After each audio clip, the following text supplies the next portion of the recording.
அஸ்ஸாமின் டுமர்காட் பகுதியில் மலைவாழ் சமூகத்தை சேர்ந்த ஒரு சிறுமியை பாலியல் பலாத்காரம் செய்த அனுமல் ஹக்கு லஸ்கர் என்ற இளைஞருக்கு போஸ்கோ சட்டத்தின் கீழ் 20 ஆண்டுகள் கடும் காவல் தண்டனை விதிக்கப்பட்டிருக்கிறது.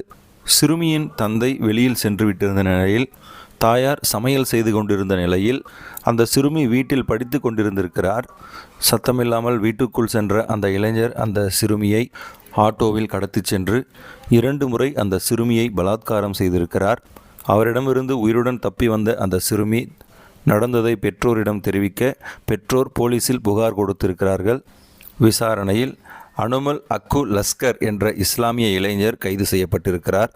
அவர் ஏற்கனவே திருமணமானவர். அவர் மீதான குற்றச்சாட்டுகள் நிரூபிக்கப்பட்டதால் 20 ஆண்டுகள் கடுங்காவல் தண்டனை விதிக்கப்பட்டது. தனது பக்கத்து வீட்டில் வசிக்கும் சலீம் உத்தீன் என்பவரும் அவரது மனைவியும் குற்றவாளிக்கு உறுதுணையாக இருந்ததாக பாதிக்கப்பட்ட சிறுமி குற்றஞ்சாட்டி இருக்கிறார்.